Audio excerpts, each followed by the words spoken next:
Hello everybody, welcome back to my channel. My name is Alicia and thank you so much for being here. Happy July 2024. Now I know you can see by the title that I am recapping the books that I read in May. I am trying to catch up on all of my monthly reading wrap-ups, so I'm sorry that they're all late. I still wanted to get them all out there on my channel. So in the month of May, I read 7 books. I read 4 of them on my Kindle and then 3 were hardback. But one of the ones that I read on my Kindle, I did pay for it. It was not free on Kindle Unlimited. So we'll start with the first book that I read. And I don't want to cause any controversy on my channel. I just want to get this book done and out there. It was the first book that I read in May, but I've been so afraid to talk about this book because of the state of the climate in America. And I don't even live in America right now. My husband's in the military, so we live overseas. But I read a political satire. It's a satire, so please don't get mad at me and start making assumptions and think you know everything about me. I want to keep apologizing for reading this book, but it was so funny. It was so funny. It's called The Day of the Donald by Andrew Schaefer. Oh my gosh, I was laughing so hard. And this isn't even the original book that I wanted to read. He's got a murder mystery series, this author, with Joe Biden and Barack Obama. And I feel like I'm gonna have to keep cutting stuff out of this review. So if it gets a little choppy, please. The first book was called Hope Never Dies. And that came out, I believe, in 2018. And then the second book was called Hope Rides Again. And I think that one came out in 2019. So that's Biden and Barack. Oh my gosh. I saw those and I thought, yeah, I want to read those because they just look absolutely ridiculous. And then the author came out with one called Feel the Burn, and it's about Bernie Sanders. And that one came out in 2022. And I thought, let me just find him on Amazon, this author, and see what all he's written. Well, in 2016 is when he wrote his first political presidential book, and it's with Donald Trump. And so I just thought, let me read that one first and then I'll read the rest. This book was absolutely bananas, and I purchased it on my Kindle. And actually at this moment while I'm recording, the book itself on Kindle costs more than the actual paperback. At the moment, while I'm filming, the paperback is $5.99, and to purchase it on Kindle, it's $11.99. And I'm pretty sure that's what I paid for it. I think I paid about $12 for it. And it just, y'all, it is so funny. It's so dumb. It is so dumb. It's got 264 reviews across Amazon and Goodreads. That's it. 264. And it's got between a 3.5 and a 4.1 star rating. So not bad. I gave it 3 stars, and it's got 238 pages. And again, like I said, this one came out in June of 2016. This book, I don't even know where to begin with what it is about. I guess at the core, besides it being a political humor or political satire, it's also a murder mystery. Someone is missing. You're trying to find out where they are. But at the crux of it, the book, it takes place in the summer of 2018. And Trump is in his second year of presidency, and he has made America great again. That's his slogan. And Mexico is funding the construction of the Even Greater Wall. That's what it's called. Y'all, this book it's bonkers. It's bananas, and it is just so funny. You will be laughing the whole time. But anyways, the Even Greater Wall is being constructed, and it's being funded by Mexico. Tom Brady is the vice president, but he cannot fulfill any of his vice presidential duties because he's on the moon. And then Trump sues the Catholic Church over property damage that was caused by an act of God. But then that puts a lot of money back into the FEMA budget. And then every time Trump gets impeached, his approval ratings skyrocket. So he's still staying as being the president in this book. And then Trump brings on this ghostwriter named Jimmy. He's a tabloid reporter who had published this sex tape from Ted Cruz. And he brings him on to help write his autobiography. Trump needs his autobiography written, and so this ghostwriter is going to do it.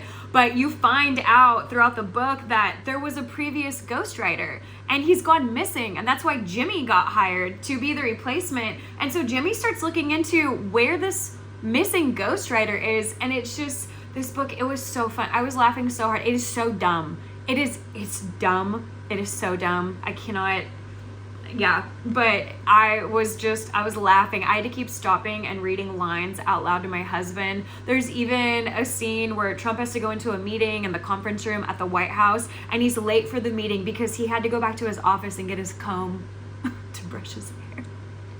There's just so many off the wall. I can't even, let's just move on. Book number 2 was The Ghost of Marlowe House by Bobby Holmes. I had never read a book from this author before. This book, it's got over 15,000 reviews across Amazon and Goodreads, and it's free on Kindle Unlimited if you're in the States. My Kindle is still connected to America. So 15,000 reviews for a cozy mystery, and it's got between a 4.0 and a 4.5 star rating. It's 260 pages, and this book came out 10 years ago. It came out in August of 2014, and it's book 1 of 35 in the Haunting Danielle series, I think is what it's called. This was the only one that I've read so far. I gave it 3 stars. This book started off so strong. To me, it started off as a 5-star book, and then as it went on, it just got quirkier and cheesier, and I was rolling my eyes a lot, and I thought, I don't think I'm into this book anymore. And then when I read the synopsis for the second book after I finished the first one, because they are all connected, you have to read them in order, and don't spoil yourself by reading all the synopses. But that second book, I thought, that's what we're doing, that's where we're going with this book. But essentially, Ghost of Marlowe House is about a woman named Danielle. She inherits this house, Marlowe House. It's in Oregon. She inherits it from her great aunt, and it has been unoccupied for over 90 years. So when she gets there, she's never seen it before, but the real estate and probate lawyer, the agent, I don't know, she gets there, she's with everyone, they give her the keys because it's her house, it's in her inheritance. And Danielle, she arrives with her friend Lily. Lily is a teacher, and she's off for the summer. So her and Danielle are gonna fix up Marlowe House and turn it into a cute little bed and breakfast. It started off so strong. And then when Lily leaves the house, I guess to go to the store, I don't know, wherever she's going, Danielle starts walking around the house and she hears something, and then she sees something. And it is none other than a man named Walt that is no longer alive. He died in that house, and Walt doesn't even know that he's dead. But Danielle can see ghosts. That's been a thing her whole life. I mean, such a cool premise, right? And she starts talking to Walt and saying, no, bro, you're dead. And Walt just keeps saying, get out of my house. You can't make these changes. You can't do this. You can't do that. And Danielle is saying, this is my house. It's my house now. You're no longer here. You're deceased. No one can even see you. And he just starts pretty much telling her he's going to make a ruckus and a fuss when she opens up her B&B if she doesn't help him figure out what happened to him, how he passed away, because he had a wife and he had friends, and what happened. And obviously something happened in that house. That's why he's trapped in that house, and it's been over 90 years, and Walt just had no idea. But Lily doesn't know any of this throughout the book. And there's a couple of like kooky characters as well. There's a next door neighbor who is sort of trying to be in a relationship with Lily. He is also a teacher on holiday, and he's not exactly who he says that he is. He has a dog though named Sadie, and Sadie can see Walt. And that was really cute too, reading about those parts. But I wanted more out of this book. There also comes into play this missing necklace or heirloom. And then other people are trying to break into the house. People are pretending to be contractors. It just kind of goes off the rails. And I thought, wow, it started off so strong. But it has a high rating, 4.0 to 4.5. I mean, maybe I'm the anomaly here because people seem to really like this book. I gave it 3 stars. I thought, no, I'm not into this. And it made me so sad because it was just so good when it first started. And for some reason, the synopsis made it seem like, and maybe this is just in my head, I thought Walt and Danielle were gonna sort of have a little romance.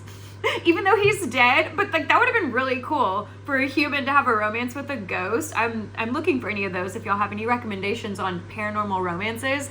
But I don't know why I thought that was gonna happen. Even the way they were talking and kind of flirting with each other, and Walt is so old school. He just, I don't even know how to describe it. You shouldn't be showing your shoulders and all that leg, and there's just things that Danielle would wear and he would critique it. I didn't like that, but he's also stuck in his ways. He's from the past. But anyways, that was The Ghost of Marlowe House, and I gave it 3 stars. But hey, free on KU in the States if you want to check it out. And it's book 1 of 35, so obviously the author's doing something right. Book number 3 was also free on Kindle Unlimited. It's called A Book to Kill For by Harper Lynn.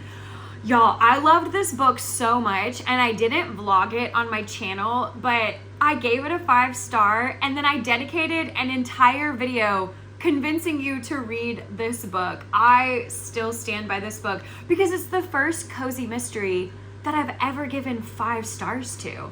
It's got over 5,800 reviews across Amazon and Goodreads, and it's got between a 4.0 and a 4.2 star rating. Again, I gave it 5 stars. It's got about 260 pages, and it came out in February of 2021, and it's the first book of 6 in this Bookish Cafe mystery series, and I just loved it so much. It takes place for the most part at a bookstore in Connecticut.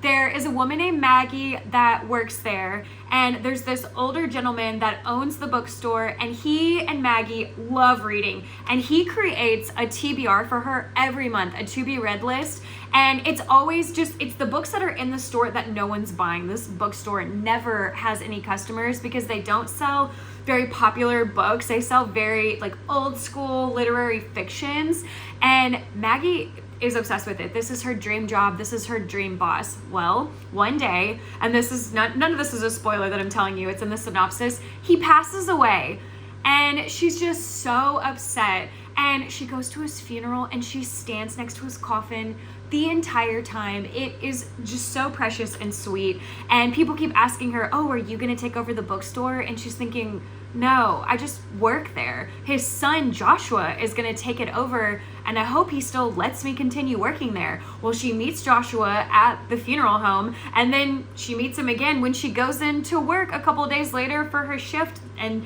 she's not even sure if she's still gonna be working there. Well, Joshua wants to keep the bookstore. He can't figure out for the life of him how his dad was keeping this bookstore afloat because there's no money being made. There's nothing. And so how is he paying Maggie? How is he paying the overhead to keep the bookstore open? Joshua's trying to figure out that. Well, in the middle of all of this, Joshua tells Maggie, I want to keep you on at the store, and also I want to fully remodel it, and I want you to be here to help me with it. He wants to have half bookstore, half cafe, and he also wants her help with ordering more inventory, and he wants, in Maggie's words, silly little romances and vampire books. And Maggie is horrified, and she's thinking, this is not my life.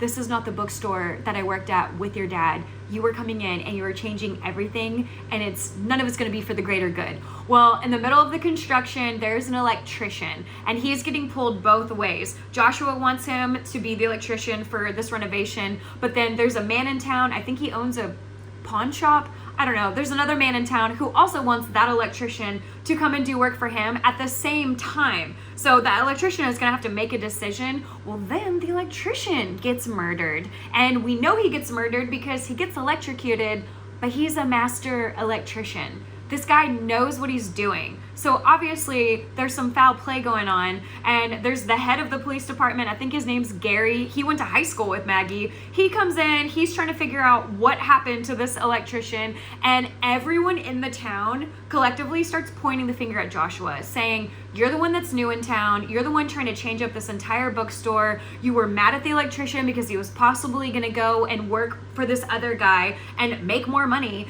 and so you're the one that killed him because you didn't want anyone to be able to utilize his services. And so Maggie has to set aside her differences with Joshua because they just are arguing back and forth, and help prove his innocence because she just knows. She knows he's innocent. And then there's a little bit of a romance that starts happening between Maggie and Joshua, which could be why I liked the book so much, because I really feel at the forefront of this cozy mystery is also romance, and I'm such a romance girly at heart, and so I just think everyone should give this book a shot. I have not read any more in this series. That was the only one that I read. I read the synopsis for book 2 and I thought, oh, dang, that's not what I thought was gonna happen. So don't read that synopsis until you read the first book. But the first book was so good, and I think everyone should give it a shot. Book number 4 was Harry Potter. Number 4, Harry Potter and the Goblet of Fire. Y'all, I have fallen in love with this series this year. I started it this year, and even right now, as of July, I've still only read up until the 4th book. I need to read 5, 6, and 7. I vlogged the 3rd book and the 4th book on my channel.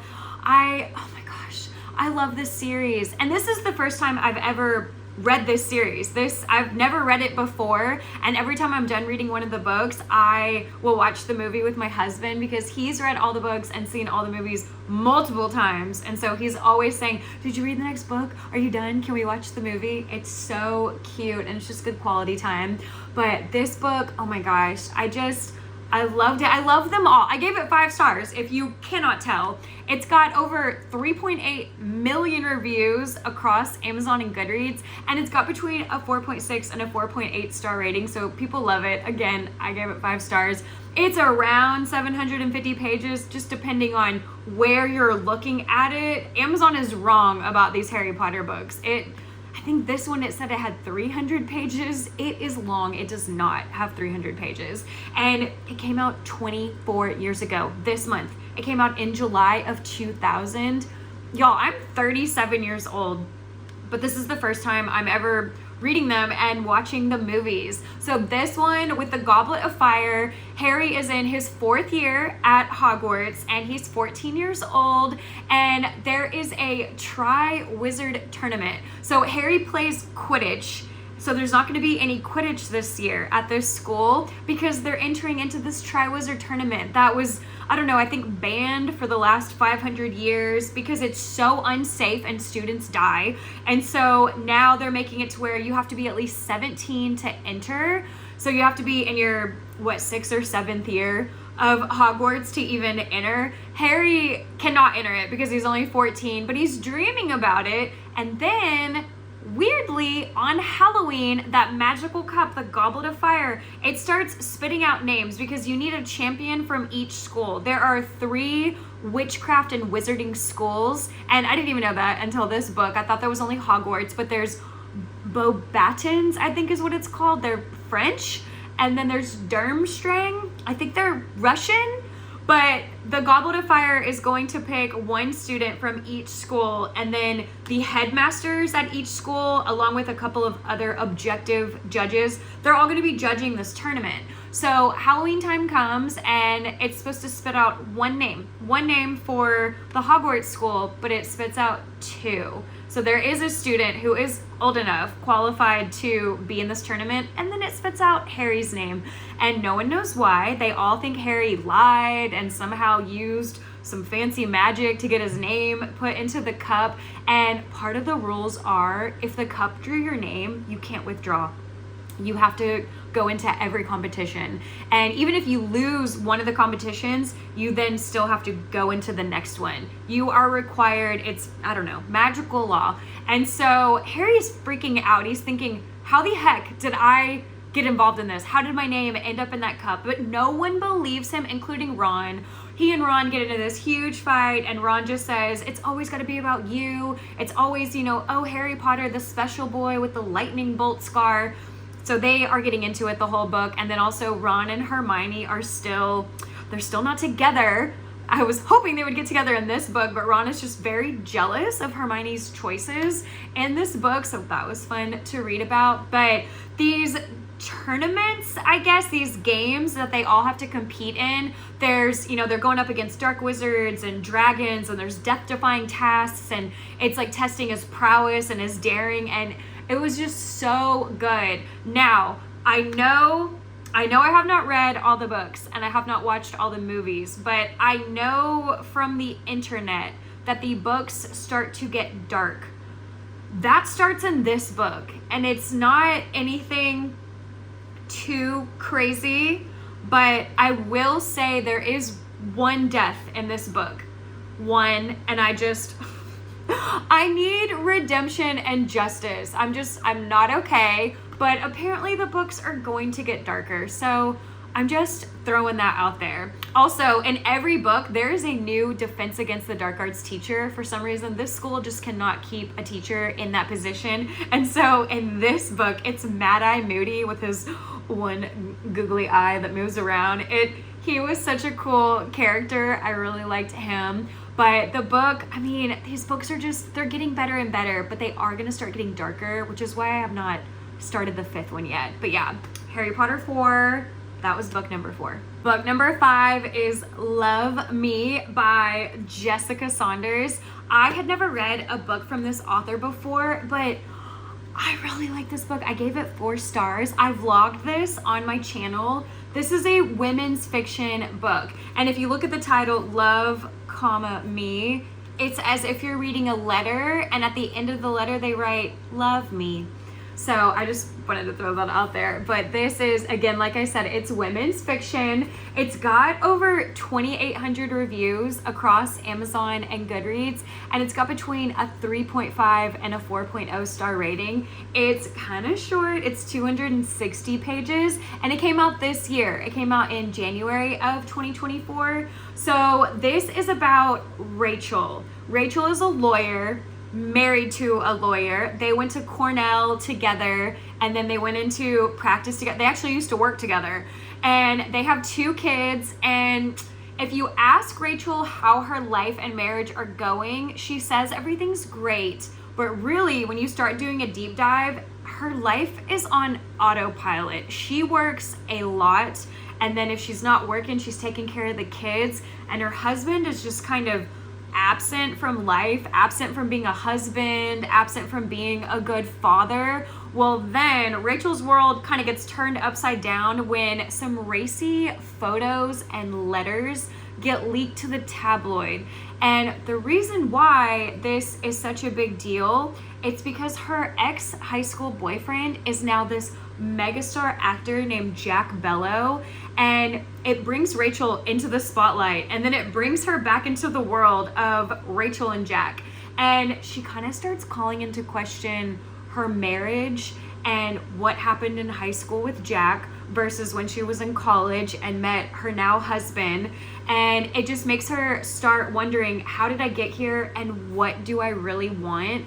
Okay, I liked this book. It is women's fiction though. Please don't go into it thinking it's a romance, and don't go into it thinking it's a love triangle. She's sort of just in this dilemma. What do I do? Because my husband, I love him so much. He's the father of my 2 children. We have the same common interests. I mean, we were both in college together. We both went to law school together. We worked at the same law firm together. I think they interned there over the summer. But then her and Jack, you get all these flashback chapters to high school and then them entering into college when they're 18 years old.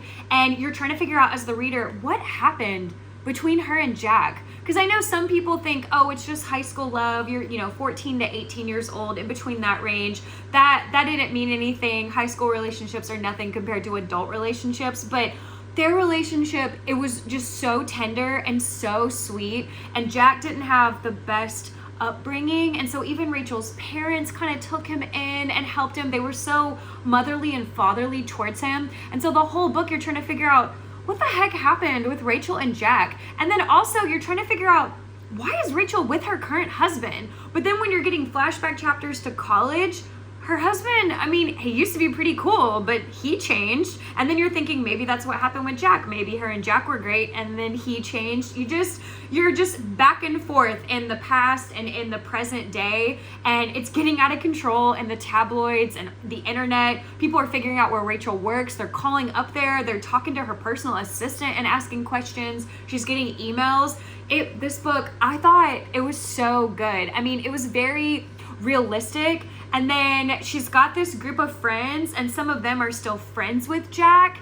And you kind of call into question their morality, especially one of her friends. I think one of her friends ruined her life, honestly. But also there's a little bit of a mystery because you're trying to figure out who leaked these photos and these letters to the tabloids, and it's not that friend that I'm questioning.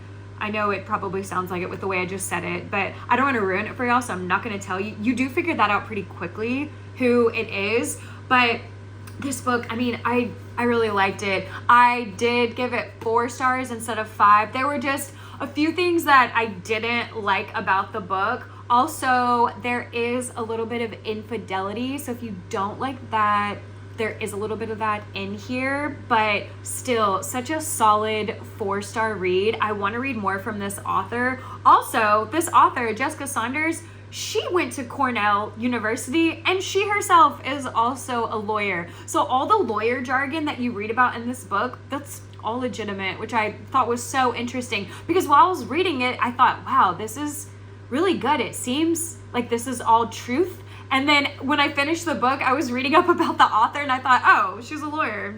Everything she said, that's how it goes down. But anyways, love me, 4 stars. Book number 6 is Just Another Missing Person by Gillian McAllister. This is one of my favorite books of 2024. Listen for the Lie is number 1. This might be number 2. Obviously, I gave it 5 stars. If you can't tell by my excitement, I vlogged this on my channel. Please read this book. I need everyone to read this book. I had never read anything from this author before. She's got 8, 9, 10 novels out. She has a lot of novels out. I want to read every single one of them. This book, it's got over 61,000 reviews across Amazon and Goodreads, but it's got between a 3.7 and a 4.0 star rating, so sort of middle of the road. 5 stars for me. I need everyone to read this. This is a thriller. It's got 374 pages and it came out in August of 2023. I love this book so much. The 2 main characters are going to be Olivia and Julia. Olivia, she's 22 years old, no history of running away, very communicative with her dad and her friends, but she was last seen on CCTV entering into a dead-end alley and then never coming back out again. Where did Olivia go? There's no fence, there's no stairs, there's no basement, there's no crawl space.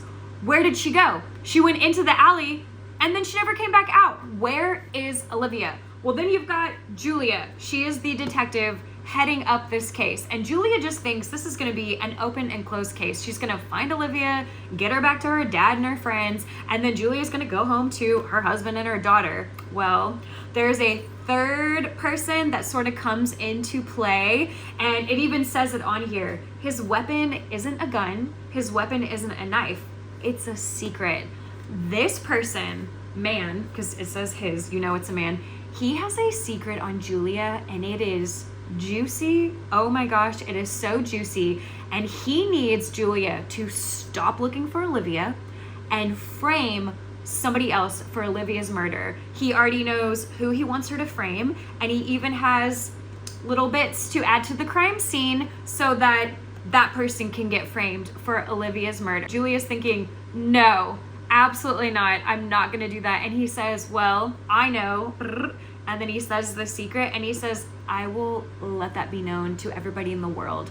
I need you to frame this person. So you're sort of chasing this ethical dilemma. What should Julia do?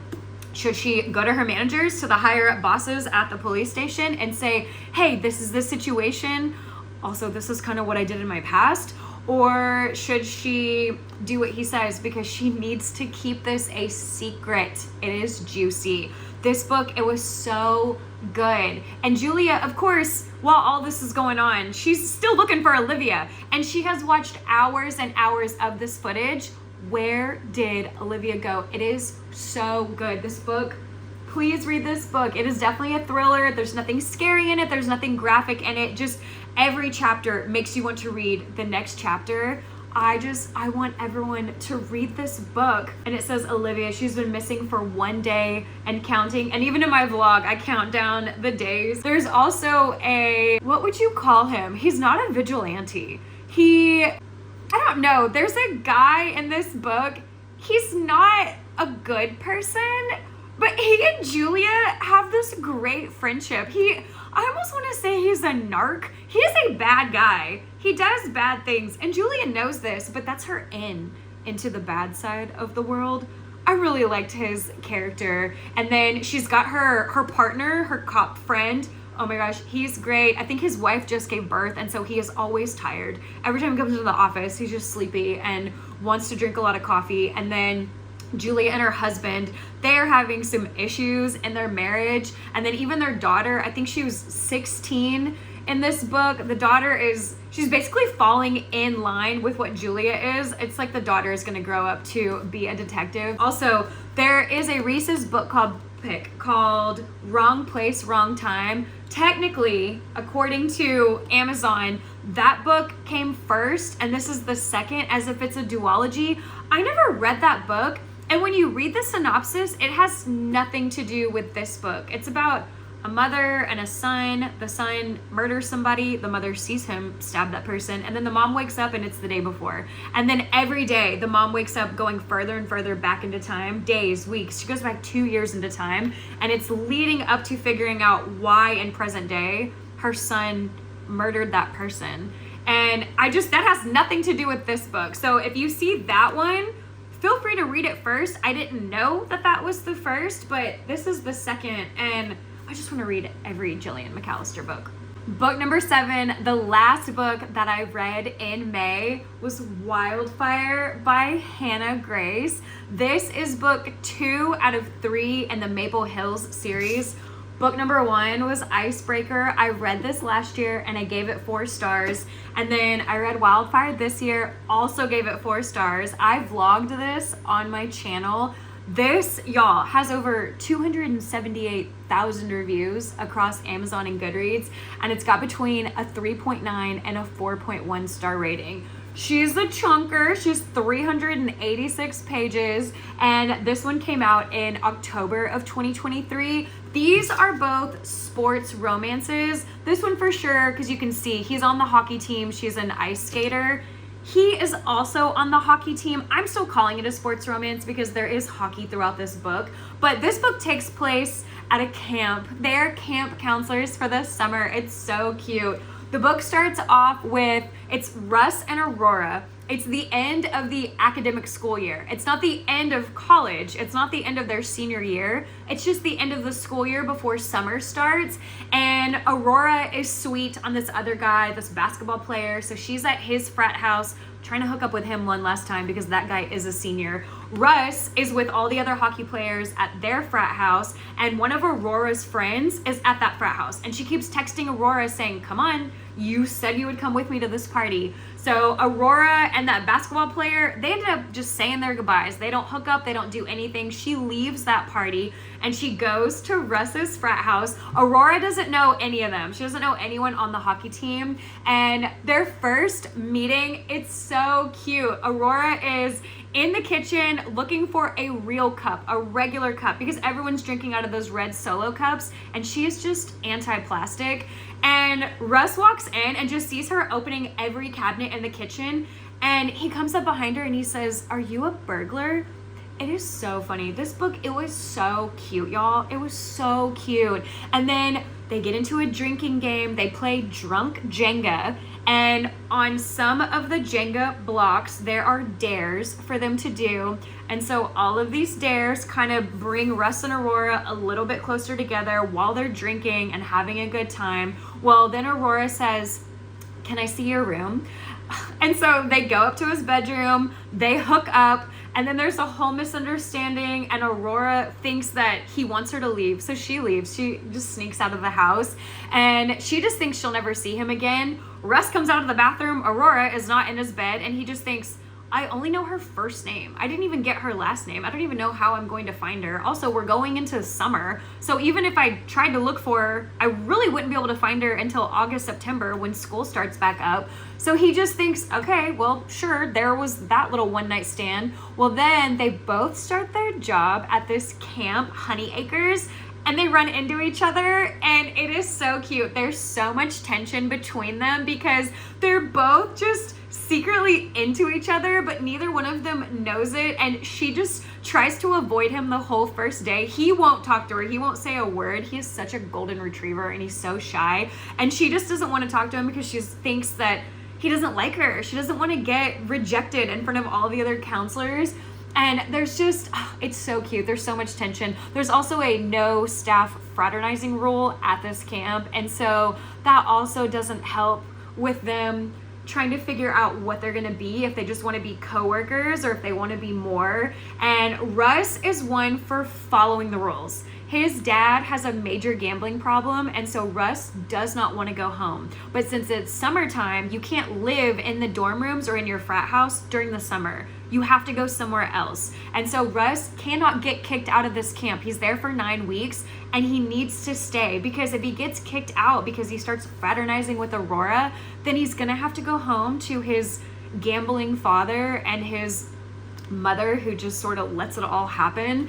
But then you have Aurora, and it says on the back of here that she's never been one for following the rules. She comes from money. Her dad is in the media, in the tabloids. Aurora just sort of runs around and does whatever she wants. She's actually always trying to do more than she should to get attention from her father. They both have daddy issues that they explore throughout the book. This book was so cute. The only reason I gave it 4 stars, I gave this one 4 stars because there was a stupid villain in this book and a lot of smut, way too much smut. This book, they hook up in the beginning and it's not super graphic like traditional Hannah Grace, like that Icebreaker book. But then halfway through the book, when they decide to be together, the smut just doesn't stop. And I didn't like that.